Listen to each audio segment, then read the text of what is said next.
Hello बच्चों, let's read the question. A chain of 125 links is 1.25 meter long and has a mass of 2 kg with the ends fastened together. It is set rotating at 3000 revolution per minute. Find the centripetal force on each link. Now to answer this question, first we will discuss here the key concept, and here the key concept is circular motion, और इसमें भी हम centripetal force की बात करेंगे. तो यहाँ पे हमारे पास एक चेन गिवन है लाइक दिस, और इस चेन में हमारे पास 125 लिंक्स दे रखे हैं.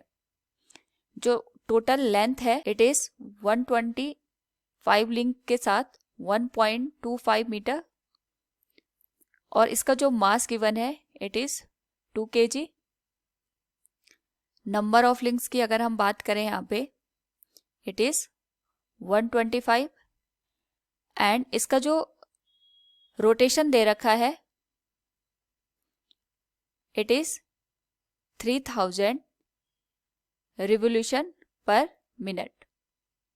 हमें यहाँ पे सेंट्रीपिटल फोर्स की वैल्यू को फाइंड आउट करना है.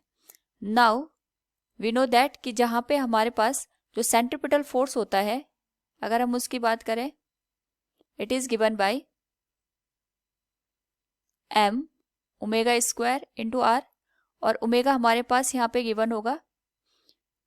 जो 3000 रिवोल्यूशन पर मिनट हो रहे हैं इसको हम रेडियन पर सेकंड में कन्वर्ट करेंगे. It will be 2 pi into N. N number of revolution per second होता है, तो पहले मिनट को हम सेकंड में कन्वर्ट करेंगे. It will B multiplied with एक हमारे पास रिवोल्यूशन में 2 पाई का एंगल बनता है, तो हमारे पास टोटल 3000 रिवोल्यूशन हो.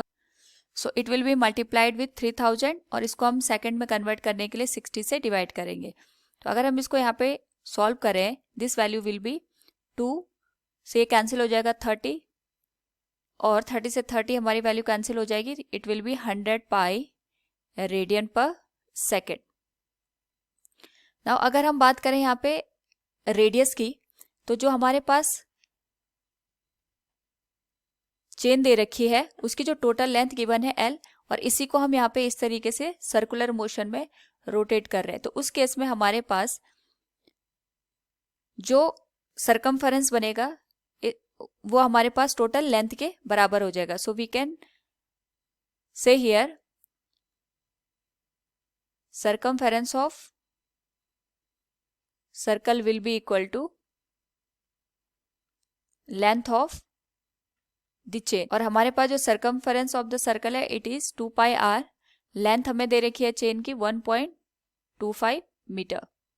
तो यहां से अगर हम आर की वैल्यू कैलकुलेट करेंगे it will be 1.25 divided by 2 pi metre. Now the centripetal force will be m omega square into R. m की वैल्यू हमें दे रखी है 2 kg, ओमेगा की वैल्यू हमने कैलकुलेट करी है 100 पाई, तो इसका स्क्वायर हो जाएगा, और r की वैल्यू हो जाएगी 1.25 डिवाइडेड बाय 2 पाई. नाउ अगर इसको सॉल्व करें it will be 2 into 100 into 100 into pi square multiplied with 1.25 divided by 2 पाई. 2 से 2 कैंसिल हो जाएगा, पाई से पाई स्क्वायर हम कैंसिल करेंगे, एंड इट विल बी 125, एक 100 हमने यहाँ पे मल्टीप्लाई कर दिया, इंटू 100 पाई न्यूटन. लेकिन हमें यहाँ पे जो वैल्यू पूछी है it is find the centripetal force on each link. हमें हर एक लिंक पे सेंट्रीपिटल फोर्स की वैल्यू को फाइंड आउट करना है. तो जो ये हमने सेंट्रीपिटल फोर्स निकाला है 12500 पाई न्यूटन का, it is on whole chain, जिसमें हमारे पास यहाँ पे 125 लिंक गिवन है. यानी 125 लिंक पे 12500 पाई न्यूटन का फोर्स लग रहा है. सो फॉर ईच लिंक जो सेंट्रीपिटल फोर्स की वैल्यू हो जाएगी it will B 12500 pi divided by number of link 125. तो ये कैंसिल होके हमारे पास बनेगा 100 इंटू पाई की वैल्यू है 3.14 newton. So we can say here जो सेंट्रीपिटल फोर्स की वैल्यू होगी it will be 314 newton. It will be the final answer. So from the given question अगर हम देखें यहाँ पे, we can say the centripetal force on each link will be 314 newton. Hope all you understood it. Thank you and best of luck.